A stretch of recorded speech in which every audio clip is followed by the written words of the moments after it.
Je vous souhaite la bienvenue au nom de l'espace parisien et sur la mémoire de la guerre d'Algérie. J'aurai l'occasion de reprendre la parole dans quelques instants, mais avant tout, je voulais vous dire que Madame Catherine Vieux-Charrier, adjointe à la maire de Paris, chargée de la mémoire des mondes combattants et correspondants défense, va s'adresser à vous et je la remercie.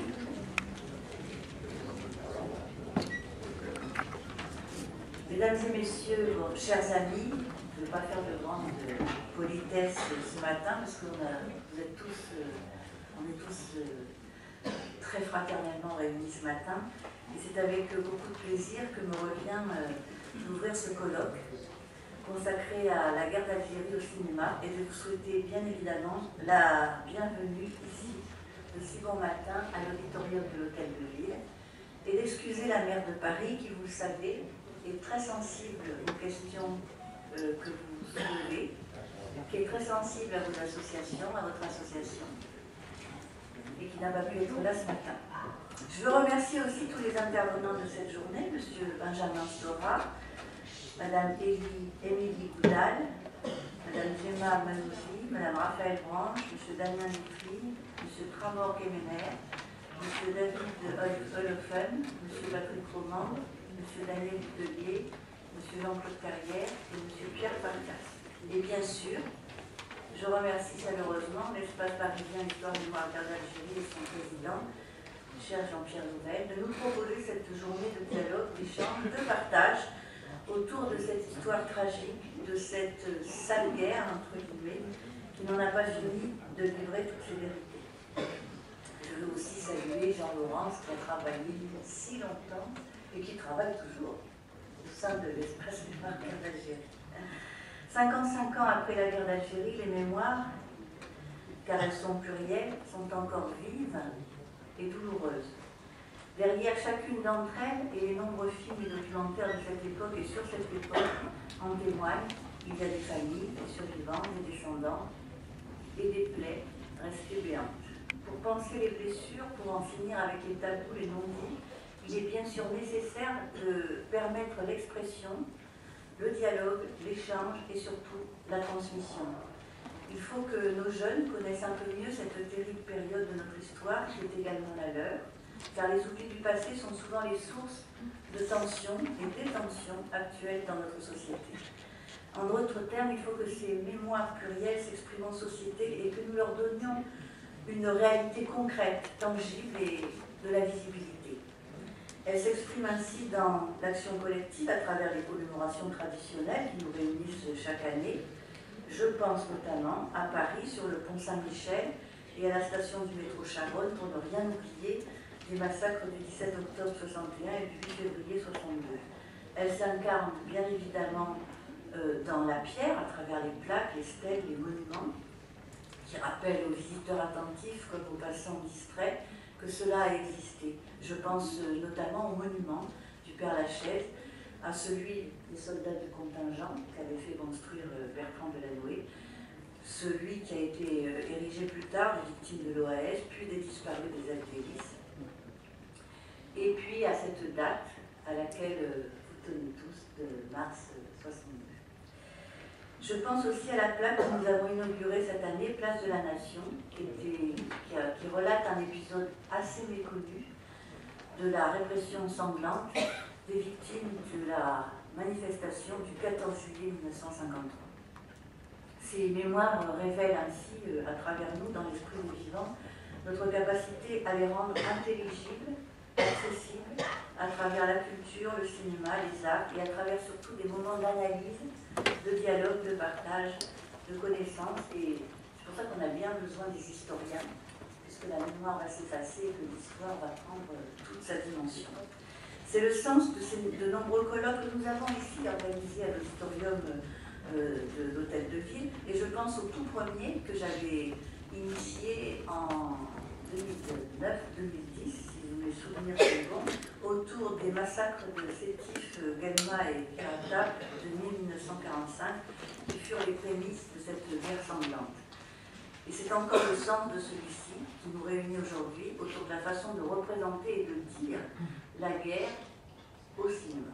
Quel que soit le support, la commémoration, la pierre, le colloque, il s'agit de se donner les moyens d'assumer un passé douloureux, de le regarder en face, de le questionner librement, pour le comprendre, d'en tirer les leçons. C'est difficile parce qu'on voit bien que de part et d'autre, il y a encore des tentatives d'instrumentalisation, de progresser sur le chemin de l'apaisement, de la réconciliation, de la coopération, de la solidarité, de la fraternité entre le peuple français et le peuple algérien, et au-delà, bien évidemment, de tous les peuples. Il s'agit de dire, d'analyser ce qui a été, de comprendre ce qui nous a séparés pour réaliser ce qui aujourd'hui nous réunit.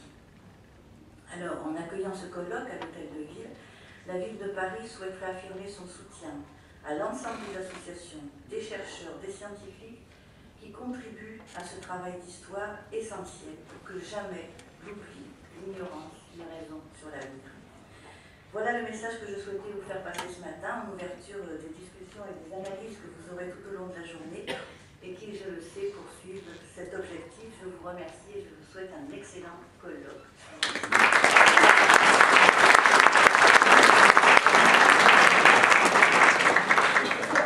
Mesdames et messieurs, Madame Le Charrier, chère Catherine, merci pour ces mots chaleureux qui font revivre beaucoup de choses.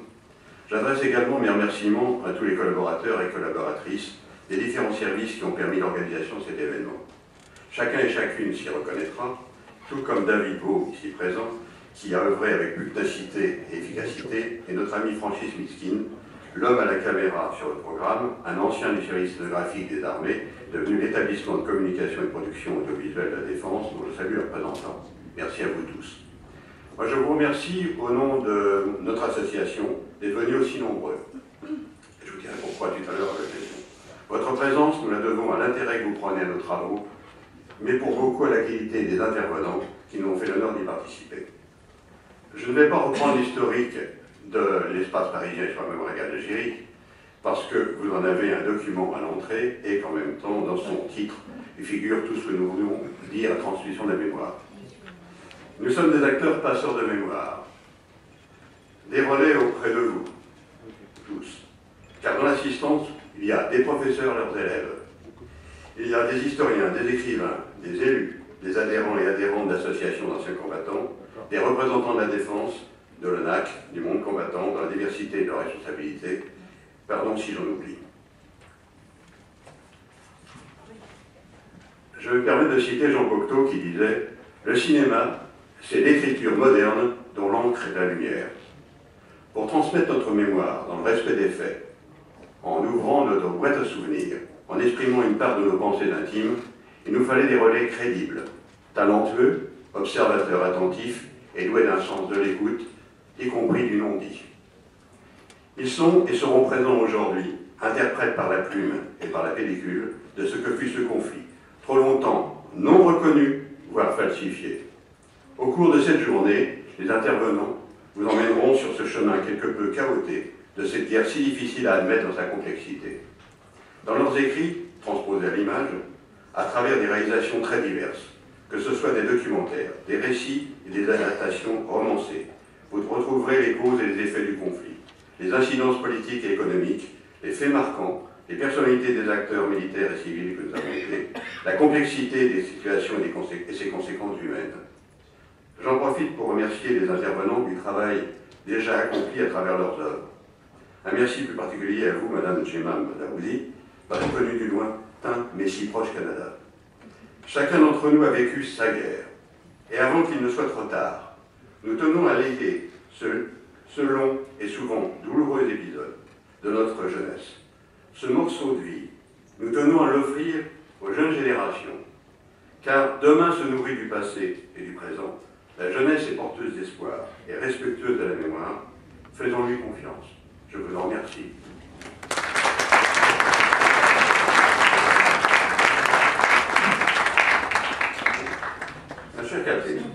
Ma chère Catherine, je me permets de t'offrir ce petit signe. C'est un clap de début et non pas un clap de fin. Voilà. Je remercie au nom de toute l'association. Je remercie Jean-Laurence, qui un jour, entre 9h et 9h10, avec les camarades, m'ont nommé président. Je remercie tous ceux qui sont nos partenaires, nos amis. Je vous remercie tous et je vous souhaite une bonne journée.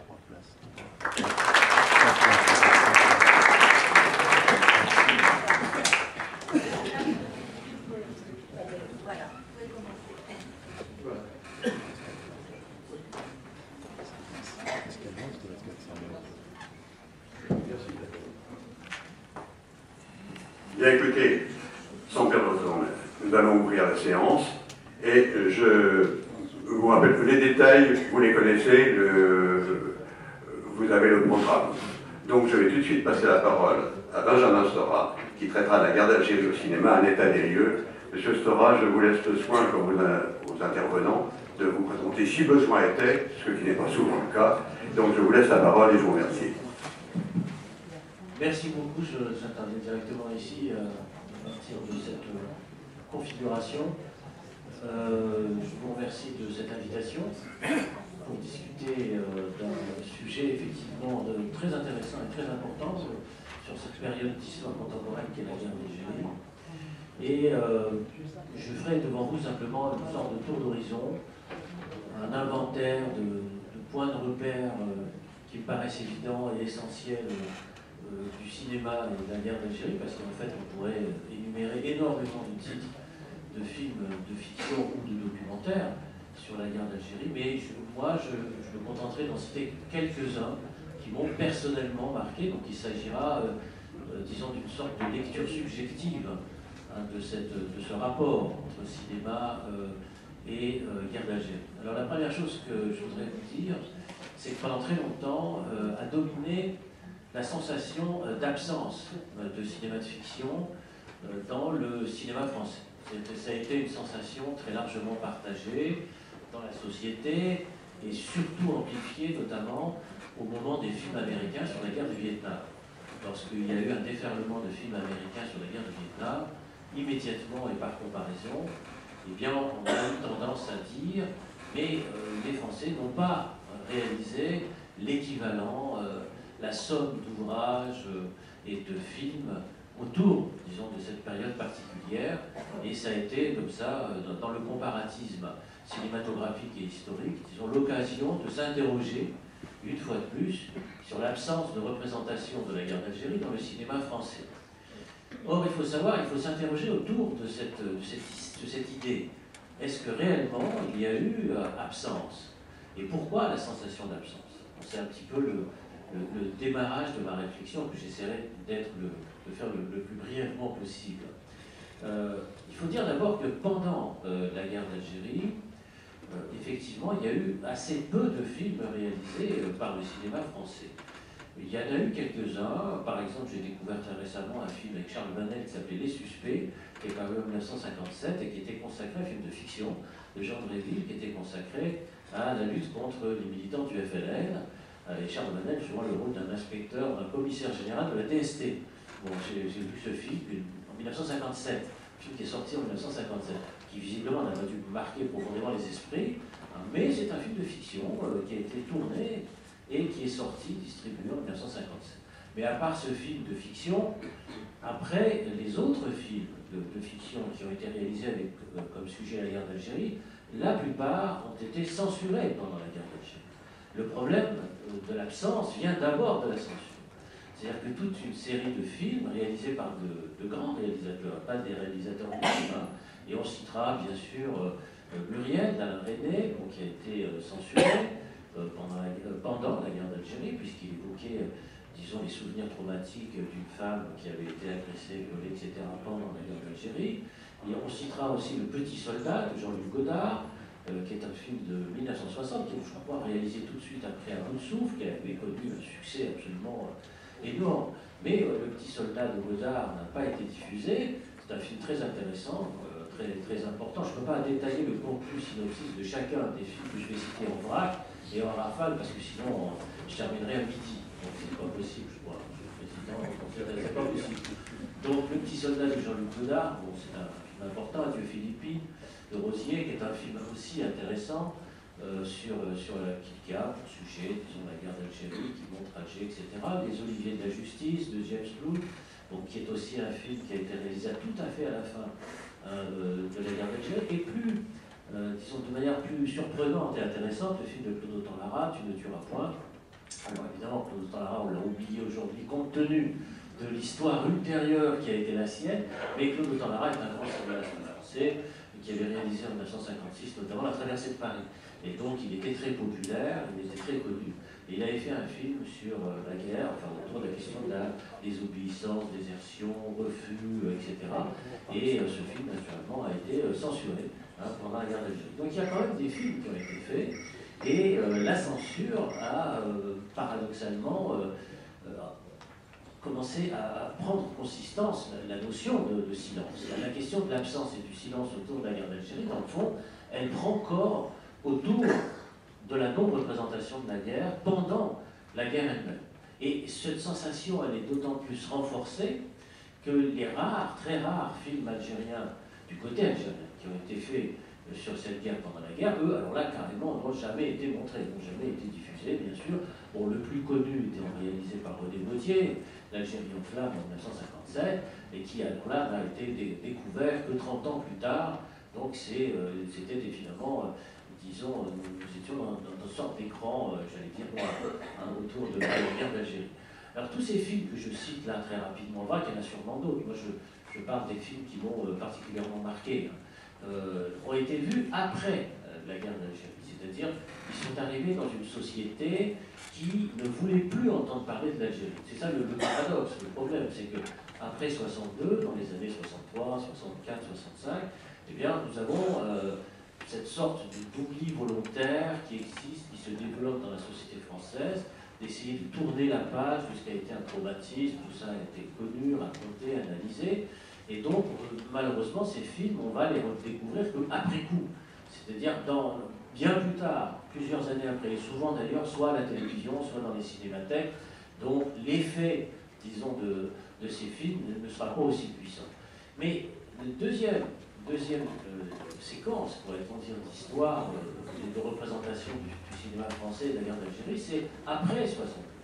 Des films qui ont été réalisés après l'indépendance et qui ont essayé de parler de la guerre d'Algérie, de l'évoquer, de la représenter. Et là aussi, on a des grands films et des grands cinéastes qui ont, dans ces années-là, dans les années 60, après l'indépendance de l'Algérie, qui ont essayé aussi de montrer cela. Alors, il y a La Belle Vie de Robert Enrico, qui est le retour d'un soldat, Cléo de 5 à 7, d'Agnès Varda, le départ, disons, d'un soldat, une sorte de promenade dans Paris, avec une femme qui attend les résultats de son analyse, qui sera vraisemblablement une maladie très grave. Donc là, il y a une parabole aussi, on peut faire Agnès Varda, entre le départ de ce soldat et cette maladie probable de cette femme, qui est, je crois, jouée par Corinne Marchand. Il y a les films L'Insolite d'Alain Cavalier, avec Alain Delon, qui est une histoire avec des secteurs, qui est plutôt proche de l'Ouest. Et puis surtout, bien sûr, il y a Les Parapluies de Cherbourg. Parce que là, c'est en 1964, la Palme d'Or au Festival de Cannes, un film, bien sûr, que tout le monde connaît, tout le monde connaît la trame de cette histoire, qui est aussi une histoire de départ, de déchirement, de retour, et qui a pour sujet, entre autres, la guerre d'Algérie, bien sûr. Mais le problème, c'est que ce film le plus connu autour de la guerre d'Algérie, dans le fond, n'a pas été vu peut-être comme un film de la guerre d'Algérie. C'est ça le problème. Le problème, c'est que les gens ont regardé ce film comme une histoire d'amour chantée, comme une magnifique histoire d'une romance, un déchirement amoureux, une séparation en fait. Mais il y avait dans cette séparation peut-être une parabole, dans la séparation entre l'Algérie et la France, peut-être, je ne sais pas, il y a peut-être une interprétation analytique qu'on pourrait faire aussi derrière ce film. Mais le fait est, c'est que les spectateurs français ne l'ont pas regardé dans une mise en correspondance avec le drame algérien, avec la question de l'Algérie, etc. Ça, déjà, c'est intéressant en soi. C'est une sorte d'écart qui existait entre la représentation d'un événement traumatique et sa réalité effective. Déjà là, on avait, disons, ce problème de distance, etc. Et puis, dans cette période de l'avant 68, donc, un événement a été traité au cinéma, c'est la bataille d'Alger. La bataille d'Alger a été traitée de deux manières. Elle a été traitée, bien sûr, dans le film de Jules Pontécorvo, que tout le monde connaît, la bataille d'Alger, un partenariat avec les Algériens, notamment Youssef Saadi, qui était un des dirigeants de la bataille d'Alger. Ce film, comme vous le savez, n'a pas pu être montré en France en 1966, il n'a pu être montré qu'en 1971, dans quelques salles, puis ensuite sorti réellement en 2004. Donc c'est une histoire compliquée de la bataille d'Alger, de Pontécorvo, qui par parenthèse, a été, lui, par contre, très souvent diffusé à la télévision algérienne. Tous les Algériens connaissent la bataille d'Alger qui a été diffusée une trentaine de fois, donc ils connaissent les séquences par cœur. Donc par contre, du côté français, le film n'a pas pu être montré. Mais il y a un autre film qui montrait la bataille d'Alger, qu'on a oublié celui-là, c'est Les Centurions, avec Alain Delon et Claudio Cardinal, qui traitait exactement du même sujet, c'est-à-dire la bataille d'Alger. Bon, mais le film n'est pas du tout resté dans les mémoires, hein, malgré le côté sculptural de Delon et Claudio Cardinal sur la plage, mais il n'a pas marqué, disons, les imaginaires, alors que le film de Pontecorvo, lui, a rempli, disons, les imaginaires par son absence. Alors, le fait, et donc par les fantasmes autour de ce film. D'ailleurs, quand moi j'ai pu le voir bien plus tard, je me suis aperçu que le film de Pontecorvo n'était pas ce qu'on en avait dit, c'est-à-dire une sorte d'emblème de propagande pour le FLN, etc. Ce n'est pas tellement ça. C'était beaucoup plus équilibré que ça. Et donc, je n'ai pas très bien compris cette interdiction de fait, ou plutôt si, j'ai quand même compris, parce qu'on était très très près de la fin de la guerre d'Algérie, en 1965-66, et il y avait encore beaucoup de troubles, pour ne pas dire plus, autour de cette question. Mais tous ces films que je viens de citer en vrac, ça il y a en rafale, il y en a sûrement d'autres que j'oublie, toujours quelqu'un dans la salle qui lèvera la main pour dire mais vous avez oublié bien sûr tel film, c'est normal. Donc tous ces films en fait concernent une catégorie de personnes sur la guerre d'Algérie, c'est-à-dire les soldats, les appelés. Si vous suivez l'énumération de l'ensemble de ces films, hein, La Belle Vie, de Robert Enrico, Cléo de Saint-Cassette, Les Parapluies de Cherbourg, L'Insoumis, etc., ce sont pratiquement tous des soldats. Et on a par conséquent des grands absents sur la guerre d'Algérie dans le cinéma français à cette époque-là, et qui créera plus tard le sentiment d'absence. C'est dans le fond les populations qui sont nées en Algérie. C'est-à-dire ceux qui ne sont pas venus de l'extérieur pour aller vers l'Algérie, mais ceux qui y sont nés et qui, certains d'entre eux, sont partis. Hein. Alors bien sûr, les Européens d'Algérie, qui sont à l'époque pas représentés, si ce n'est de manière marginale, par exemple par Robert Castel dans l'Insoumis, en tricot de peau, avec un très fort accent. Donc là, on avait effectivement, un truc un peu caricatural. Bien. Mais sinon, les pieds noirs, les harkis, les immigrés algériens en France, et surtout les Algériens eux-mêmes. C'est-à-dire qui n'étaient pas montrés, hein, qui n'étaient pas représentés, excusez-moi, j'ai oublié un défaut, qui n'étaient pas, disons, montrés dans...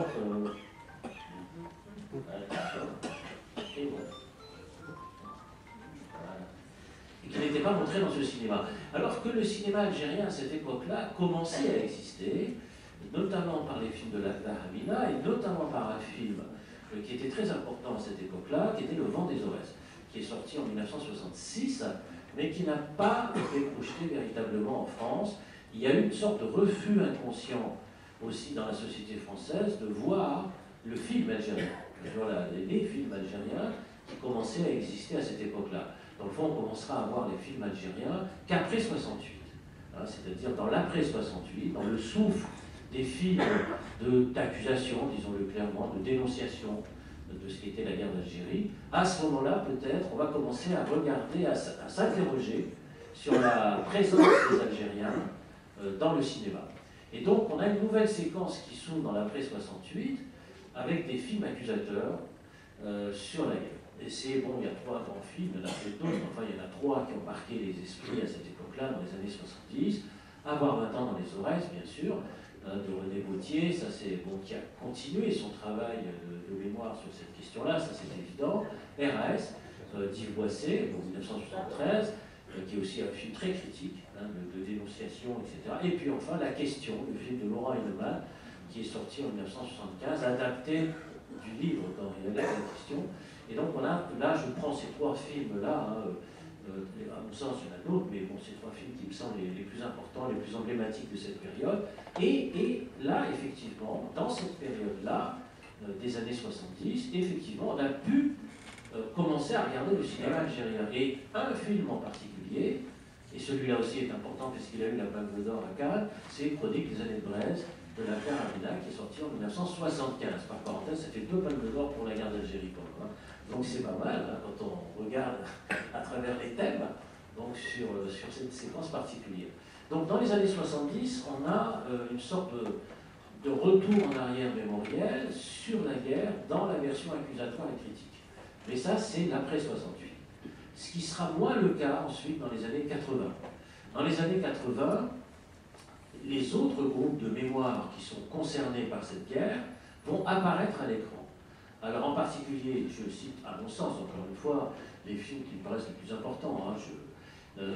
Parmi ces groupes qui apparaissent vraiment à l'écran, il y a le groupe Pied Noir, les Européens d'Algérie, avec notamment le film Le Coup de Sirocco, d'Alexandre Arcadi, qui est un grand succès public, qui est très important. Un film aussi qui concerne ceux qui, en France, se sont opposés à la guerre d'Algérie. Je pense à Diabolomante, de Diane Curis, qui est un film important aussi, qui traite de la guerre d'Algérie, de manière certes peut-être allusive, etc. Mais quand même, c'est un film important et qui concerne tout un groupe de mémoires directement touchés par la guerre d'Algérie. Ce film a aussi un énorme succès populaire, disons à l'époque. Et pour ce qui concerne, disons, non plus simplement les appelés, mais j'allais presque dire les officiers, etc., sous-officiers, qui étaient plutôt même très partisans de l'Algérie française, je citerai bien sûr L'honneur d'un capitaine de Pierre Chevreaufer, qui est sorti dans les années 80-82, je ne me souviens plus exactement, et qui était très marqué, bon, comme Pierre Chevreaufer, était très marqué, on le montrera aussi dans d'autres films, comme Tambour, comme Thierry Delfaux, etc. Donc ce sont des films quand même qui disent la guerre d'Algérie d'un certain point de vue. Et puis d'autres groupes qui apparaissent à l'écran, en particulier du côté des films algériens. Il y a un film qui est passé un peu inaperçu, mais qui est très important, il y a un film qui s'appelle Les Sacrifiés, de Okacha Twita, et qui montre pour la première fois les règlements de compte entre FLN et MNA en France. Bon, c'est un sujet brûlant, c'est un sujet très difficile, notamment pour les Algériens, bien entendu, et qui est une découverte.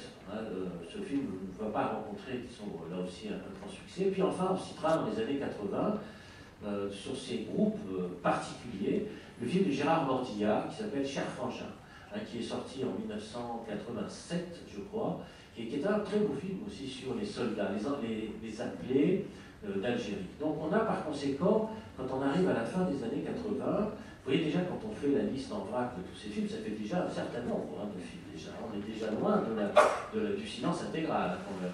On doit être une vingtaine déjà maintenant. Et on peut dire que tous ces films, pendant une trentaine d'années, concernent des publics qui vont chacun de leur côté voir des films de manière séparée. C'est-à-dire qu'effectivement, les Pieds Noirs feront un triomphe au Coup de Sirocco, certains types d'officiers feront un triomphe à l'honneur d'un capitaine, etc. C'est-à-dire que vous avez une sorte, entre guillemets, comme on dirait aujourd'hui, de communautarisation des mémoires autour de la guerre d'Algérie.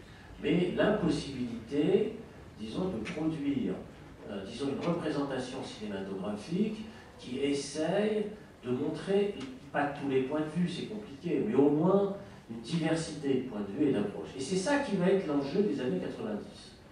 L'enjeu dans les années 90, et au moment du 30e anniversaire de la guerre d'Algérie, il y a deux phénomènes, deux processus qui se produisent. Le premier, c'est cette volonté de croisement, c'est-à-dire d'essayer de croiser au cinéma, et par le cinéma, le point de vue français, le point de vue algérien. Dans ce sens, il y a un film exemplaire, à mon sens, qui est très important, qui s'appelle C'était la guerre, avec de Jean-Claude Carrière, qui a été écrit par Jean-Claude, je crois qu'il sera là aussi, Jean-Claude Carrière, et le commandant Astide. Bon, c'est-à-dire qu'il y a un film qui essaye de montrer les deux points de vue.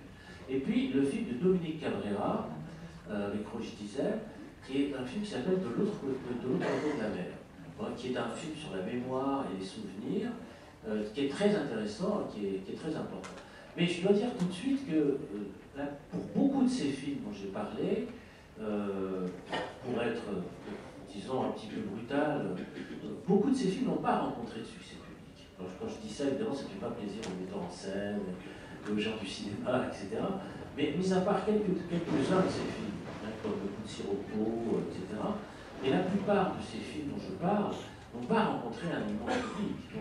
Si vous regardez, quand je m'étais amusé à faire ça, quand j'ai fait mon livre Imaginaire de guerre, j'ai regardé les classements de films établis dans le film français, c'est-à-dire année par année.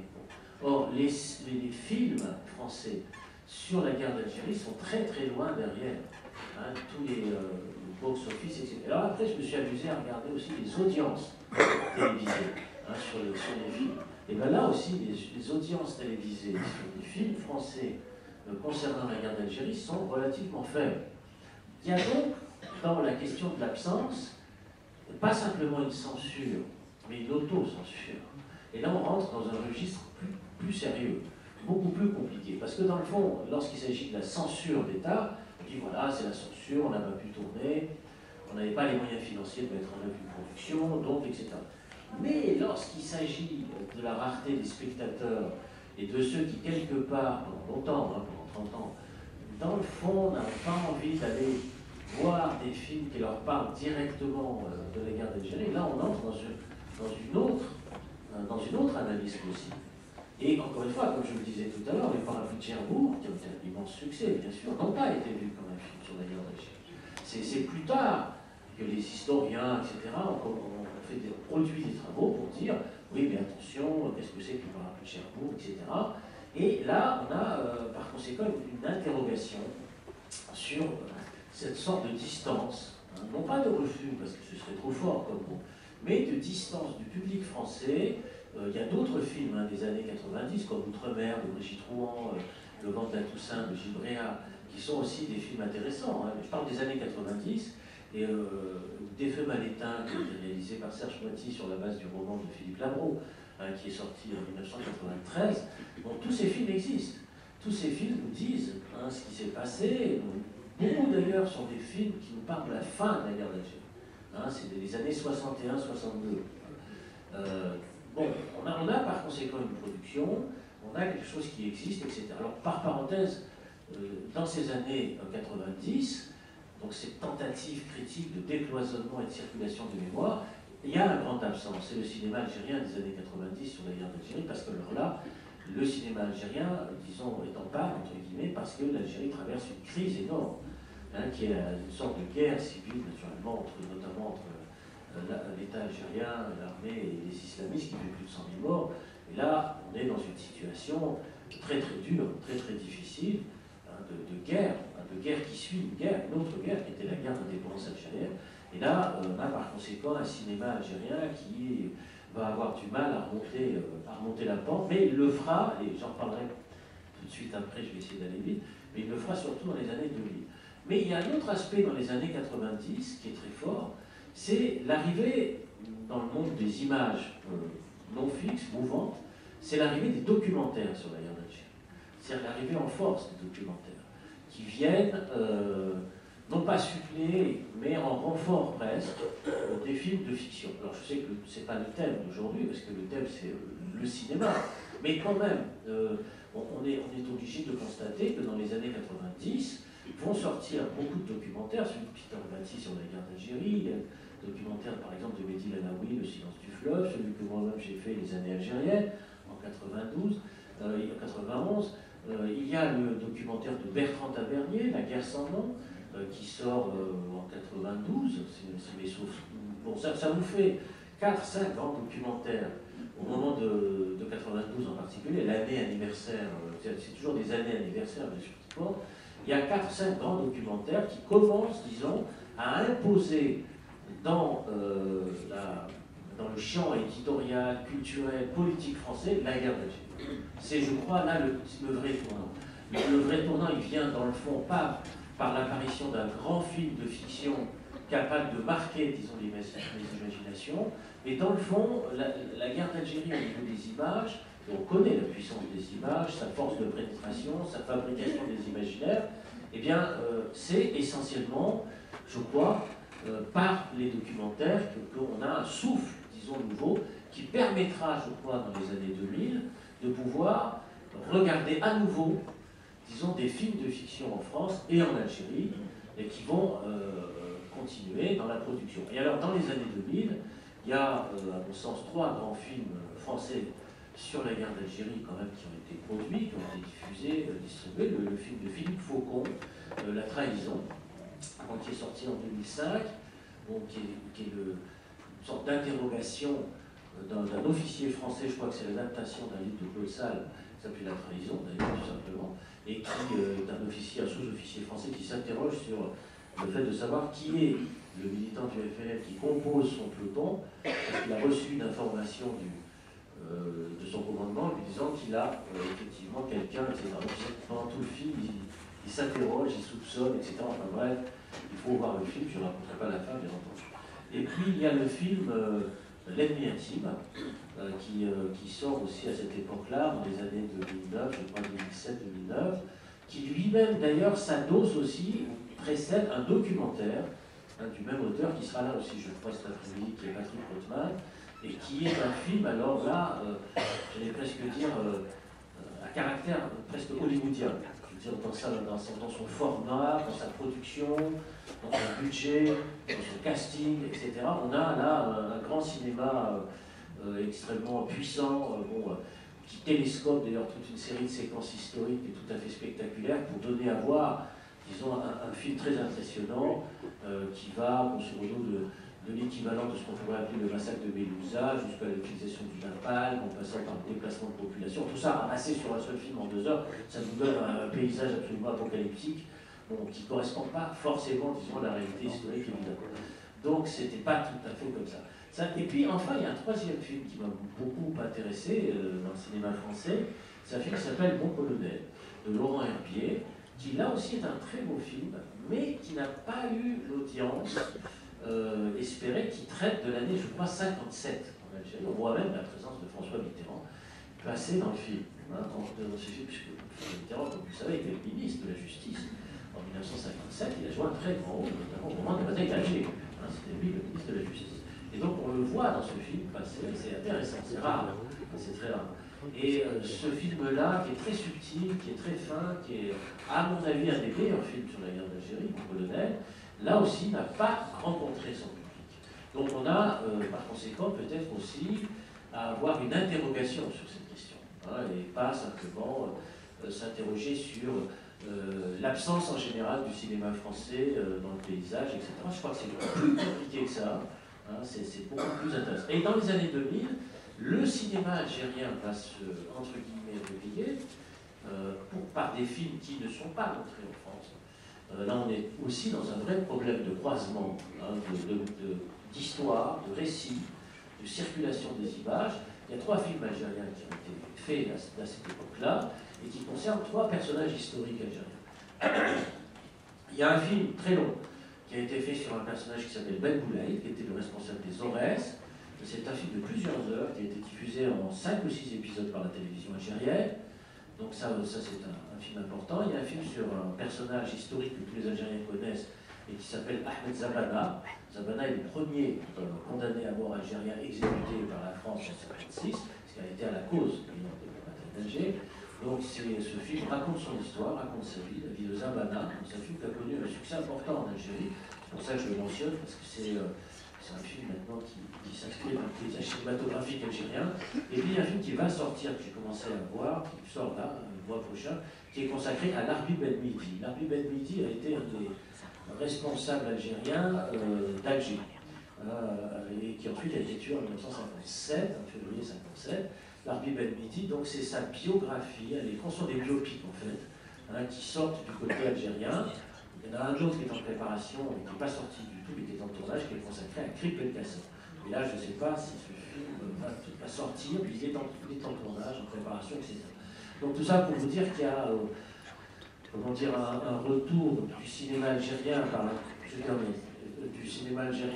les figures, disons, les plus importantes et les plus représentatives, mais avec des silences dans le cinéma algérien, avec des problèmes, notamment la non-représentation des Européens d'Algérie, la non-représentation des Harkis, bien sûr, les forces soviétiques, comme on dit, aux côtés de l'armée française, et qui restent des personnages fantomatiques du cinéma algérien, qui ne sont pas représentés, qui ne sont pas montrés, qui ne sont pas vus. Bon, bien sûr, l'absence aussi des populations, comme les Juifs d'Algérie, alors là, j'en parle même pas. Bon, là, ils sont assez absents, même pour ne pas dire plus. Mais à l'intérieur du cinéma algérien, donc il y a le problème des absences, beaucoup plus que les représentations. En conclusion, pour aller vite, je le sais, en conclusion, je dirais qu'il y a une difficulté supplémentaire à réfléchir sur la guerre d'Algérie au cinéma. C'est que c'est une guerre compliquée, c'est une guerre difficile à montrer. Pourquoi? Parce que d'abord, c'est une guerre sans front. C'est très difficile de filmer l'attente, l'ennui, parce que ça a été ça, beaucoup, la guerre d'Algérie aussi. Et il y a ce côté d'une guerre sans front et ce côté de l'ennemi invisible qui est très difficile à représenter. On n'est pas dans une guerre classique du type Vietnam. Je veux dire, bon, ça n'a pas la même ampleur, la même façon d'être, etc. Deuxièmement, c'est une guerre qui est une guerre civile franco-française. La guerre d'Algérie a été un moment d'affrontement terrible entre Français, jusqu'à la fin, puisque, comme vous le savez, il y a un certain nombre de personnes qui voulaient tout simplement assassiner le général de Gaulle. Il y a des films, d'ailleurs, par parenthèse, comme Chacal, qui montrent cette volonté d'assassiner. On a par conséquent, là aussi, une grosse difficulté dans le cinéma à avoir un cinéma, entre guillemets, consensuel dans une situation d'affrontement et de guerre civile. Donc c'est comment rassembler tout le public. C'est pas simplement le public français et le public algérien, c'est aussi le public français. Parce qu'on a des gens qui, toujours aujourd'hui, restent des partisans de l'extrême française, 60 ans plus tard, et qui disent on a été trahi, abandonné, etc., et qui ne veulent pas se reconnaître dans un cinéma consensuel, dans un cinéma de réconciliation. Ils le refusent. Ils refusent ce type de cinéma de réconciliation. Et puis il y a bien sûr aussi la difficulté algérienne. Parce que l'Algérie aussi a connu des véritables guerres civiles. C'est-à-dire des affrontements entre Algériens qui ont été très très violents. Bien sûr, entre le FLN et le MNA, qui a été très très dur. Il y a des tentatives d'approche à ce niveau-là, que je qualifierais personnellement de maladroite dans le film de Rachid Bouchareb, Hors de la loi, par exemple. Mais il y a là aussi une difficulté algérienne à assumer cette part-là de l'histoire. Donc, une double guerre civile sur fond d'une guerre anticoloniale.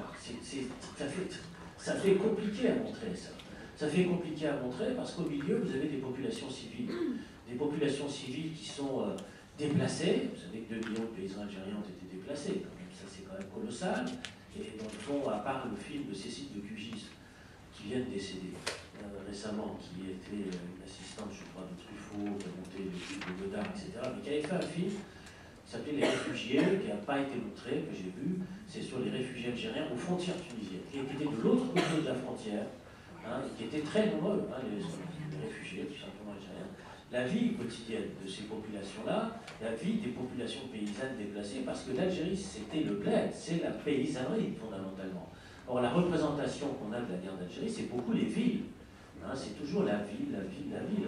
Or, là, le problème, et ça, vous êtes là bien placé pour le savoir, vous qui êtes ici dans cette salle, c'est que l'Algérie, c'est surtout le bled, c'est surtout la paysannerie. Or, cette question de la représentation des populations civiles paysannes est très difficile encore à montrer, et elle reste encore un problème du cinéma français et du cinéma algérien. Voilà, je vous remercie.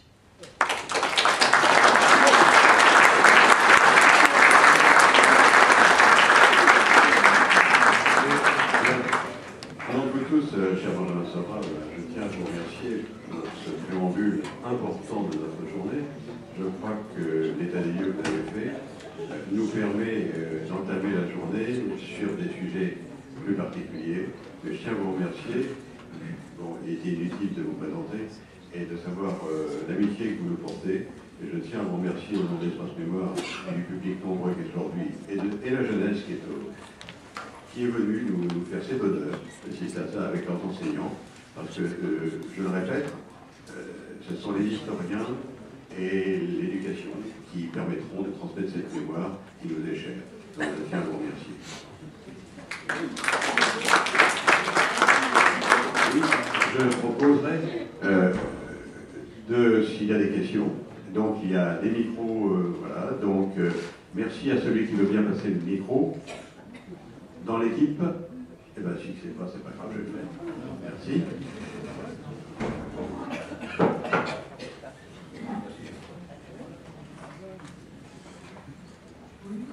Bonjour.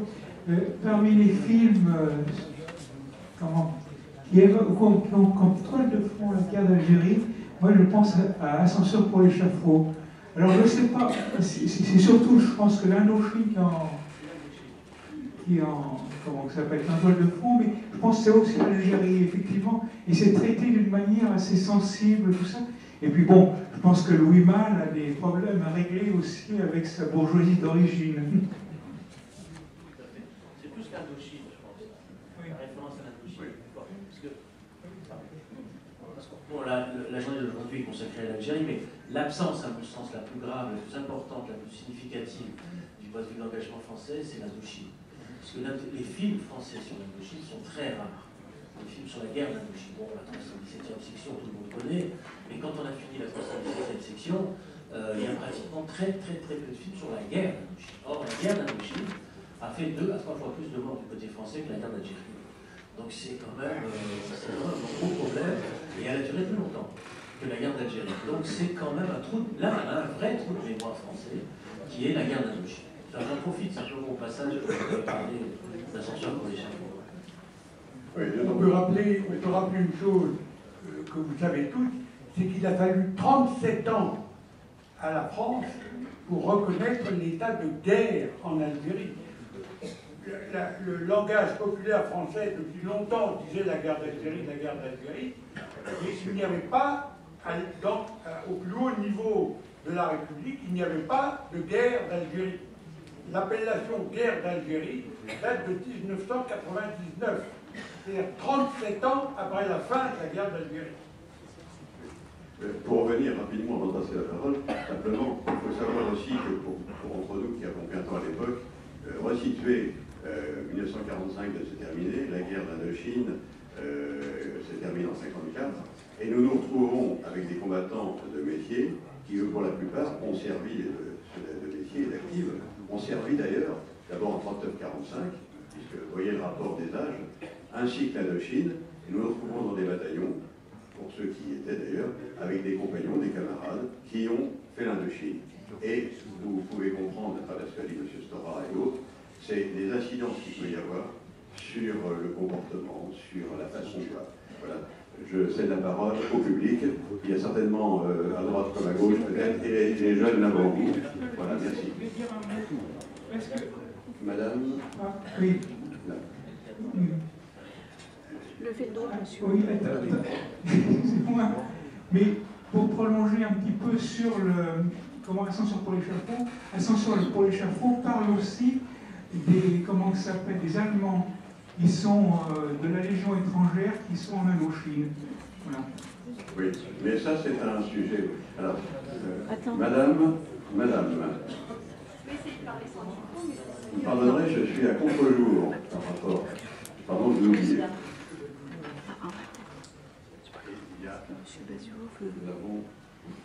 Bonjour. Je vais rester ici. C'est une question, à savoir. Oui, j'ai peur que ça fasse Marseille. Est-ce que vous pensez qu'il y a un lien entre les absences relatives d'ailleurs, dont vous avez parlé des films sur la guerre d'Algérie, sur la guerre de l'indépendance, et le fait qu'il y ait très peu, me semble-t-il, de reportages des journalistes, des photojournalistes, et très peu de choses par rapport à ce qui s'est passé au Vietnam, où on voyait absolument la guerre en direct. Et là, je trouve qu'il y a, j'étais gamine, mais quand même, il me semble qu'il n'y avait pas tellement de choses à la télé, des journalistes embarqués avec les soldats en train de montrer ce qui se passait. J'ai une autre question qui a pris ça. La deuxième chose, c'est que je trouve qu'il y a aussi très peu de choses concernant les femmes.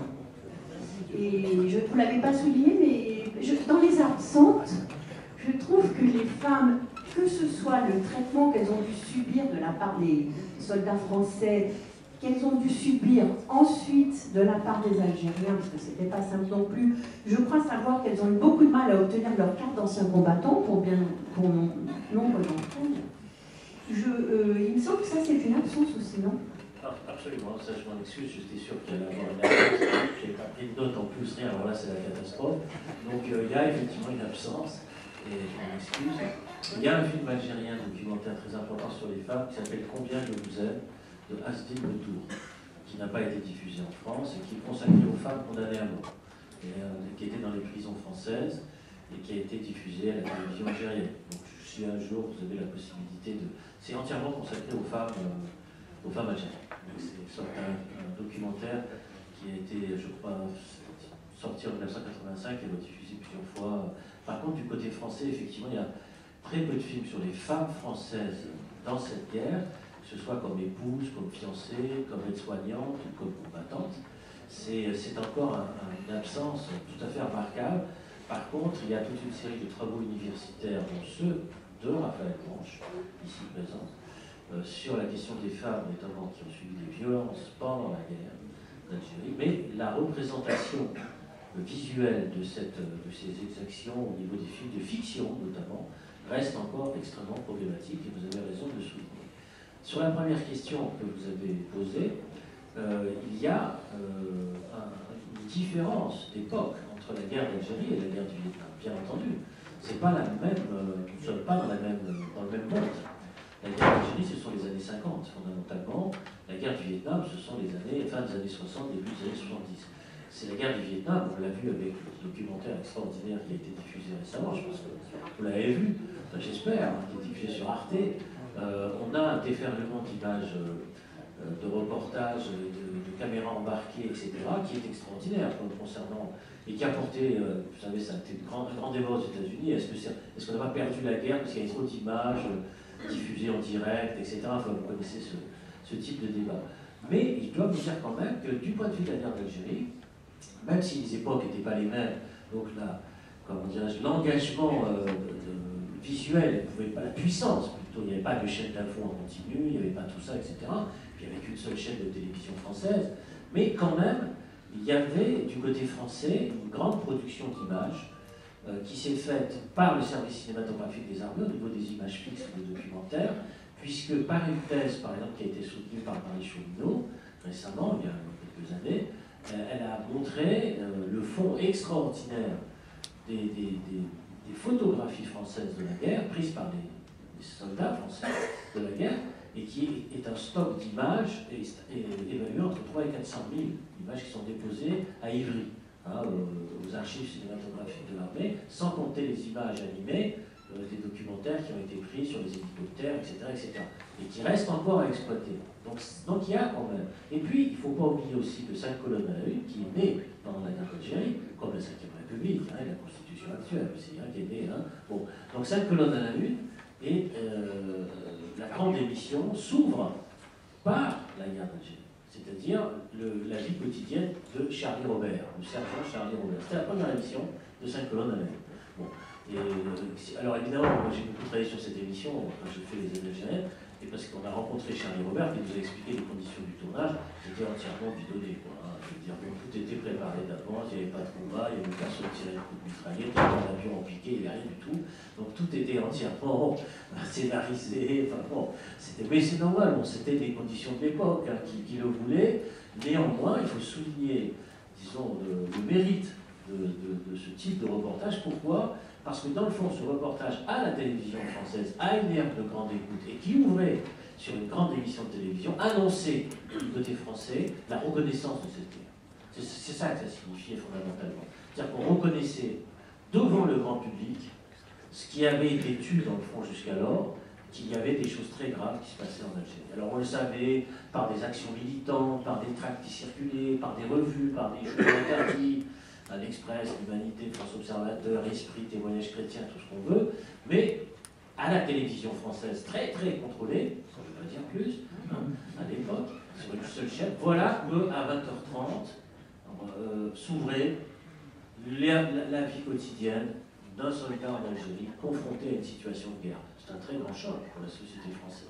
C'est la première fois qu'on voyait ça. Donc vous voyez, il faut essayer de scruter aussi dans les interstices, voir un petit peu ce qui a été montré, ce qui n'a pas été montré, etc. Maintenant, il reste à exploiter ce fonds d'archives extraordinaire et qui, et je termine là-dessus, nous dit aussi, entre parenthèses, cette guerre inégalitaire. C'est-à-dire que du côté français, il y a une énorme production visuelle, audiovisuelle, alors que du côté algérien, dans le fond, il y a assez peu de choses. Parce que d'un côté, c'est un État, la France, très puissant, bien sûr, et de l'autre côté, vous avez des maquisards, enfin bon, qui se photographient entre eux d'ailleurs, parce qu'il y a eu une exposition qui s'est tenue à Paris en 2004 à l'hôtel de Sully, où pour la première fois, on a montré des photos de combattants de l'ALN qui se photographiaient entre eux au maquis, comme le faisaient les appelés français, qui se sont beaucoup photographiés aussi entre eux. C'est connu, il y a énormément de photos de soldats, d'abord parce qu'ils étaient surpris par la beauté des paysages, des populations, etc. Donc ils ont énormément fait de photos, ça c'est sûr. Mais dans le fond, les Algériens, eux aussi, Alors, moyen à eux, qui étaient plus faibles, eux aussi se sont photographiés et ont photographié beaucoup. Ça aussi, il faut le savoir, c'est peu connu. Oui, il y a Claude Bazoulot. Avant, le jeune homme qui est au fond, si vous lui passez un micro, qui a une question à poser. Merci.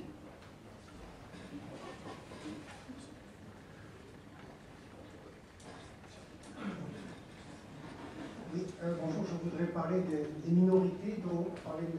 Stora, qui n'ont pas été évoquées. Dans le micro, merci. Donc, je n'ai pas accès aux médias ou bien aux films comme certaines célébrités, mais les témoignages individuels sont importants aussi, je pense. Et là, je citerai quand même des témoins libéraux, entre autres qui étaient des amis de mes parents, les frères Vidal, par exemple, des architectes. Parmi les juifs, il y avait aussi M. Gros, qui a été tué malheureusement dans les années 90. Il y a aussi M. Belaïch, qui était aussi l'ami de mes parents. Et je terminerai en citant le docteur Serror, qui en 1941 venait me soigner à la maison et sans lequel je ne serais pas là. Voilà. Merci.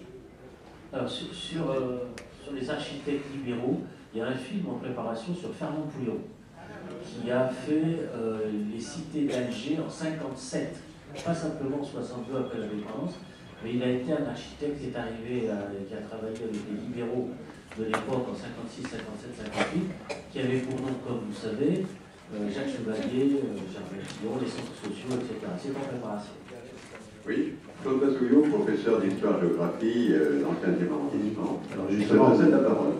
Mon intérêt, c'est une question d'enseignant de terrain qui se pose une question. Qu'est-ce que je vais pouvoir présenter à des élèves, sachant que d'abord la durée d'un film fait que ce sera probablement présenté dans une structure un peu parallèle de club, etc. Et moi, il me semble qu'il y a un film qui a un intérêt particulier, un film que vous avez évoqué, monsieur, c'est L'honneur d'un capitaine. Je ne l'ai personnellement pas vu comme spécialement le point de vue des officiers, mais au contraire comme un film qui pose vraiment la question des conflits de mémoire, hein, puisqu'il est bâti en fait sur un procès, avec accusation défense, et le capitaine qui est accusé, post-mortem, hein, il est mort, sort en théorie blanchi des accusations, encore que la dernière séquence soit très floue, mais même s'il est blanchi, tout au long du film, la réalité de la guerre est quand même posée de façon relativement crue, et la construction même du film, qui justement s'appuie sur l'idée que le débat qui va causer le procès est un débat qui surgit après une séquence des dossiers de l'écran, me permet de bien montrer finalement ces conflits qui ont déchiré. Et le film ne me semble pas finalement donner une réponse très claire là-dessus. Reste ouvert. On peut le montrer encore aujourd'hui, il a été plusieurs fois, hein, diffusé à la télévision française, tout à fait. Oui, merci. Monsieur André Racoteau, le directeur de l'ONAC de Paris, permet de nous présenter si besoin. C'est gentil, merci. Alors d'abord, je vais commencer par saluer le travail de l'espace, parce que c'est vraiment remarquable d'avoir, j'allais dire, fait collaborer entre les associations parisiennes au service de la mémoire. Donc, je continuerai à vous soutenir dans votre démarche. Je salue encore une fois. Alors, à titre personnel, je suis plutôt spécialiste des États-Unis. Je suis historien, j'ai travaillé pour ce sujet, notamment au Vietnam. Et oui, il me semble que vous avez parlé un peu de la situation américaine, et j'aimerais juste faire une observation sur le fait que le cinéma américain de guerre sur le Vietnam a eu un rôle très important socialement, puisque les soldats américains étaient rejetés par la société civile dans les années 70 à leur retour de la guerre, mais dans les années 80, le cinéma de guerre américain, Hollywood, avec les moyens, vous parliez de l'ennemi intime qui a eu des moyens particulièrement élevés par rapport aux films, je crois qu'une partie de l'intérêt pour les films de guerre du Vietnam, c'est aussi du spectacle qu'ils présentaient. Les gens n'adhèrent pas forcément toujours à une cause politique ou une autre, mais si on leur garantit qu'à la clé, il y a quand même un grand spectacle, les gens se déplacent. Et le grand spectacle hollywoodien des années 80 a contribué à réinviter les soldats, indépendamment de la cause elle-même ou de la noirceur de la guerre. Je pense à Outrage, des films comme ça, on voit que la guerre est très très sale, mais on a vraiment une place donnée aux combattants américains comme étant quelqu'un d'honnête, parfois d'héroïque, quelqu'un qui mérite d'être célébré. On a aussi la concomitance de l'ère Reagan, où la guerre du Vietnam redevient un sujet dont on peut parler en glorifiant le soldat. Et d'une certaine manière, je ne partirai pas sur la piste du soldat drogué, etc. Aujourd'hui, on sait aujourd'hui que c'est très faux finalement dans l'héritage américain de la guerre. Mais en tout cas, ce qui a sans doute fait défaut en France jusqu'à aujourd'hui, c'est la réhabilitation, si je peux me permettre ce mot, du soldat lui-même, qui s'est effectué aux États-Unis grâce au spectacle hollywoodien et qui aujourd'hui est sans doute paralysé au niveau du cinéma français. La place du soldat, le côté à la fois héroïque, sympathique, enfin tous les aspects humains que le cinéma américain a donné aux soldats dans ses films, on l'a sans doute très peu retrouvé en France.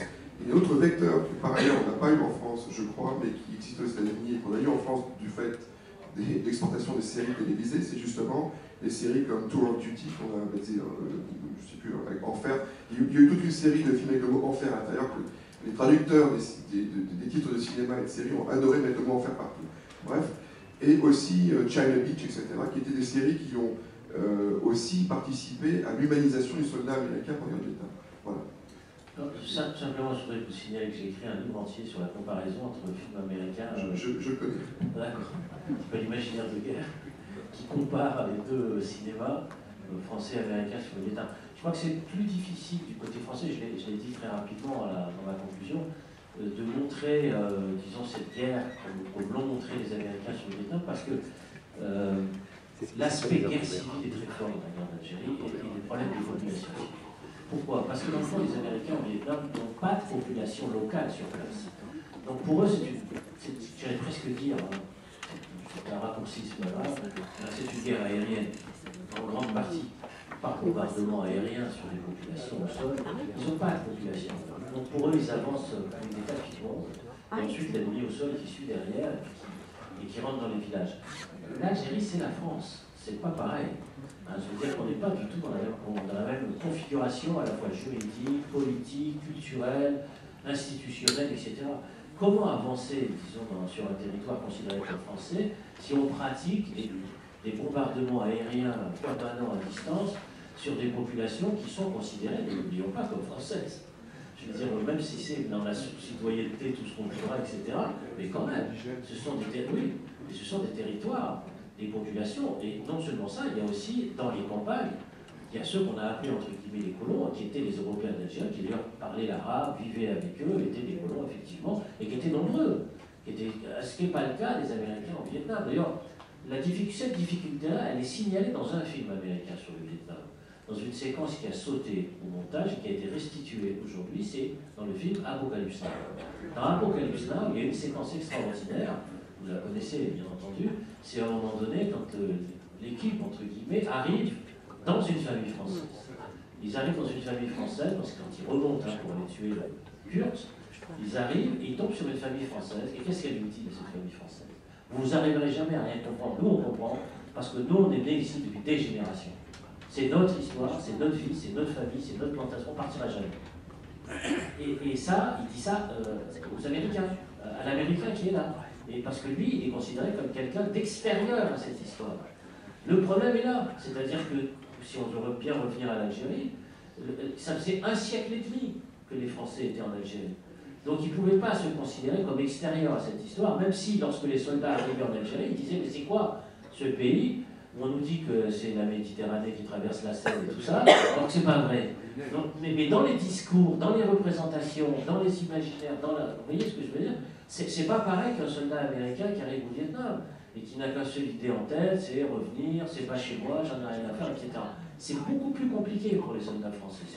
Même si la distance est forte vis-à-vis des populations pieds-noirs, même s'il y a tout ça, etc., quand même, c'est pas le même type de guerre. C'est donc plus difficile à montrer et ça relève plus de l'ordre du conflit intime, personnel, que d'une sorte de conflit, disons, à grande échelle avec bombardement aérien. Même s'il y a eu des bombardements aériens en nombre limité, bien sûr. Merci. Oui, d'autres questions? Oui, derrière toi, Joseph. Derrière toi. Merci. Pardon, je vais laisser ma fort. Merci.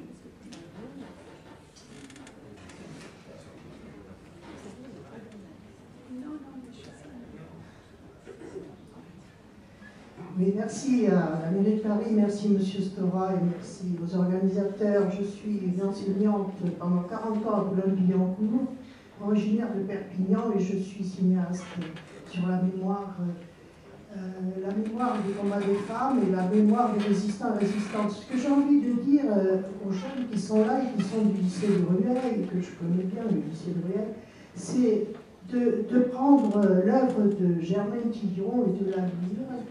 C'est une résistante qui est, comme vous le savez, qui a été donc au Panthéon, panthéonisée. Et lire le harem et les cousins, c'est avoir le fil conducteur de ce qui s'est passé en Algérie, puisqu'elle y a été et comment. En plus, c'est une grande combattante, donc commencer par cela, évidemment, poursuivez avec toute l'œuvre de M. Stora et des personnes ici présentes. Et moi, j'ai envie de dire en conclusion qu'à l'heure qu'il est, où nous voyons des Français originaires d'Algérie qui sont happés par la barbarie, et c'est quand même ça qui nous intéresse en ce moment, enfin, car moi en tant que citoyenne, et je suis en train de construire un film là-dessus. Moi, je pense qu'il faudrait aussi s'interroger sur ce qui se passe au niveau mondial et ce qui se passe au niveau de la France. Je vous remercie. Bien, merci madame. Une autre question? Oui. Oui, pardon, devant.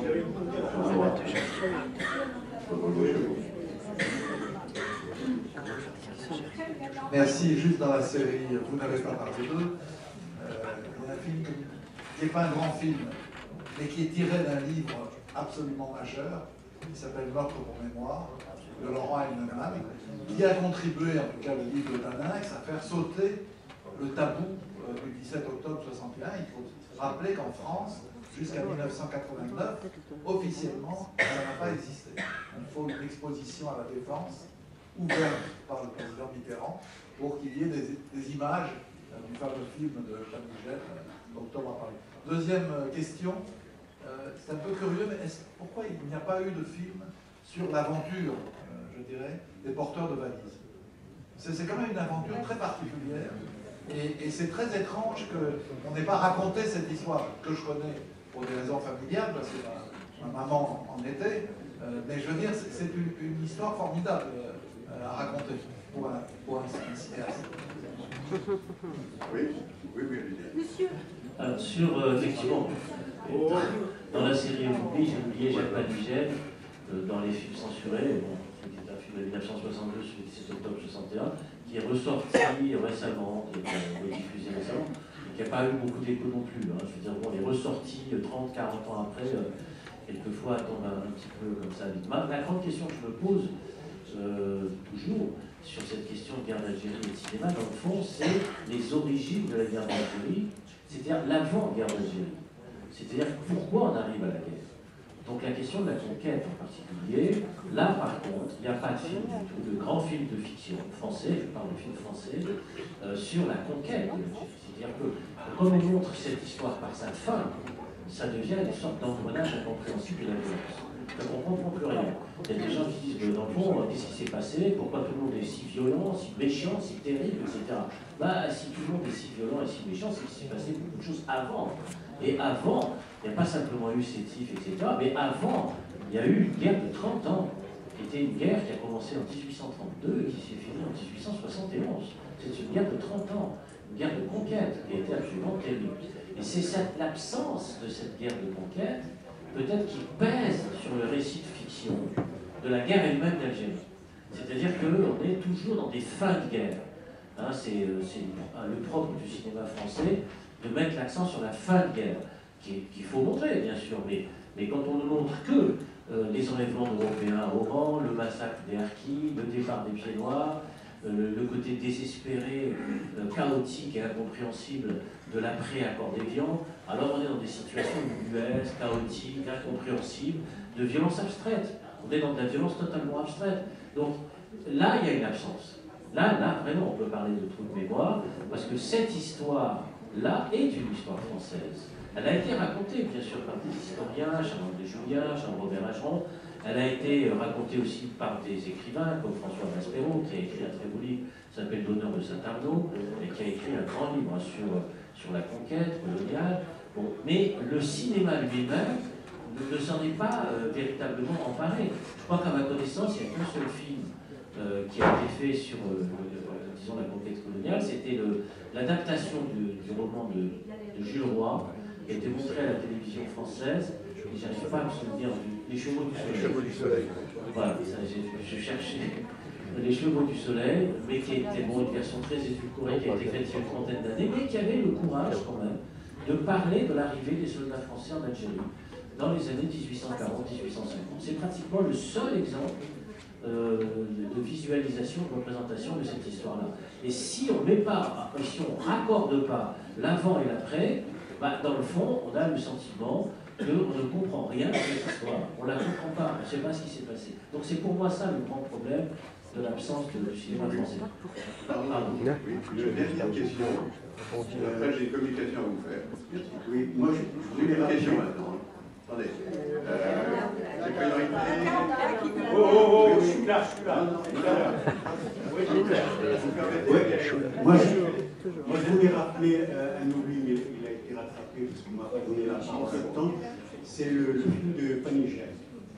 Et je te remercie, Benjamin, d'avoir insisté sur l'importance du documentaire qui a apporté un regard vivant sur cette guerre. Le deuxième, c'est des informations. Le deuxième film sur les femmes, je voulais signaler le film de Nabil Abou-Rachad, qui n'est pas un film français ni algérien, mais un film égyptien. J'oublie le nom tout de suite de réalisateur, qui est très très important, parce qu'il a montré. Je crois de Youssef Chahine. Oui, de Youssef Chahine, et qui a montré l'importance du rôle des femmes. Et, merci, monsieur. Merci. Pardon de mon incorrection, j'ai une communication à vous faire d'extrême urgence. Mais avant, je voudrais céder la parole à ces deux dames, je crois. Et ça sera le dernier mot. Et je vous dirai pourquoi, vous m'en excuserez d'ailleurs. C'est pour revenir un peu en arrière des questions et de la non-représentation des femmes. Je voulais signaler quand même le travail de Marc Garanger, qui a photographié, qui était un soldat du contingent, qui a photographié les femmes algériennes, qui a montré dans quelles conditions on traitait les femmes algériennes. Et son travail est sorti dans les années 80, dans un livre qui s'appelait Les femmes algériennes, qui a eu un retentissement très important. Il a obtenu le prix Nada, et fait assez exceptionnel. Ce livre de photographie a été réédité, ce qui est quand même assez rare pour un livre de photographie, ce qui montre quand même l'intérêt qu'il y a eu pour cette représentation des femmes, et souvent les photographies sont utilisées dans les documentaires. Merci beaucoup. Sur les femmes, j'ai oublié deux films de fiction. Il y a un film de Rachid Akrim qui s'appelle Sous les pieds des femmes, avec Claudia Cardinal, qui est sorti en 1997, qui parle de la condition des femmes en France. Ça, c'est très important. Il y a un film qui s'appelle Vivre au paradis, qui parle aussi dans les bidonvilles de Nanterre de la condition des femmes. Et enfin un film qui parle des femmes européennes, des femmes pieds noirs, dans le film de Brigitte Rouen, Outre-mer. Oui, pardonnez-moi. Je voulais vous remercier, mais on vient de m'informer de quelque chose qui n'est pas dramatique, rassurez-vous. Mais je vais remercier Mme Stora. Nous allons reprendre. Pourquoi? C'est que je viens d'être averti qu'il y a un exercice de sécurité dans la mairie de Paris. Et j'en suis désolé, ce n'est pas une surprise que je voulais vous faire, je l'ai moi-même. Mais donc, nous allons évacuer la salle tranquillement et nous allons nous diriger vers la sortie, tranquillement toujours, comme d'habitude. Nous nous retrouverons en sortant sur la place Gervais et je vous donne rendez-vous dès que les corps des sapeurs-pompiers nous auront l'autorisation. Ça ne va pas durer longtemps. Et s'il y a encore une ou deux questions à l'être, pour éviter de prendre du retard. Je remercie Benjamin Stora.